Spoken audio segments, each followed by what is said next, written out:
Hindi na naman po maipinta ang mga mukha po nitong mga kalapati natin, mga kagenggeng. Mukhang nalulungkot pa nga po sila sa pagkawala po ng kanilang kasama. Nakakaawa naman po kahit man ako naawa sa kanila, mga kagenggeng.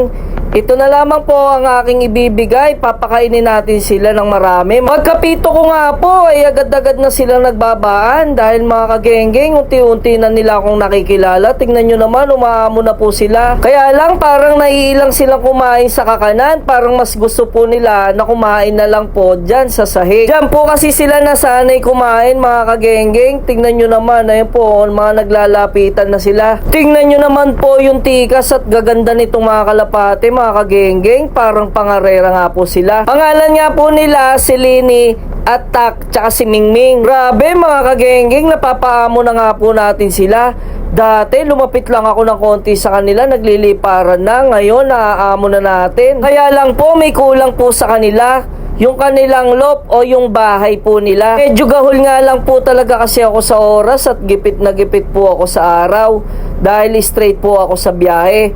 Kaya hindi ko na rin po nasikaso yung kanilang bahay. Inabutan ko na nga po sila ng tubig. Once na mawaw sila ay meron po silang iinumin. Dahil konti na naman po yung kanilang patuka ay bumili na naman po ako ulit sa tindahan. Hindi na lamang po bukas at sobrang lapit lang dito sa terminal. Yan, at nakarating na nga po tayo dito sa tindahan po ng patuka.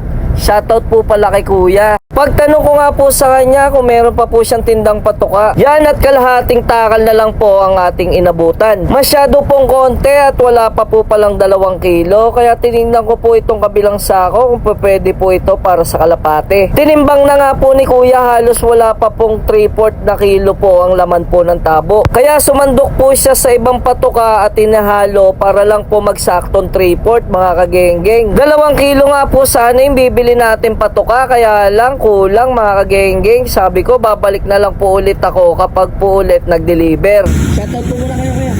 Shoutout muna sa mga pinsan ko sa bande. Nakakita tuloy yung sa vlog ko nakaraan. Kinuha ko na nga po ulit yung patuka at naglakad na nga po ako papalik po ng terminal. Sa mga nag-aalaga po ng kalapate, baka po pwedeng humingi po ng favor. Kung may sobra po kayong kulungan po, sana i-donate nyo na lang po dito sa ating munting mga alaga. Sobrang laking tulong po pala nun para po sa kanila. Tinago ko na nga rin po yung ating nabiling mga patuka. Dito ko na rin po pala tatapusin ang aking video. Huwag po sana ninyong kalimutan mag-follow, like, and share, mga kagenggeng. Maraming salamat po sa inyong walang sawang suporta. Para din po sana updated po kayo sa lahat ng aking video at mas dumami pa po tayo dito sa page na to. Ingat po tayong lahat. Bye-bye!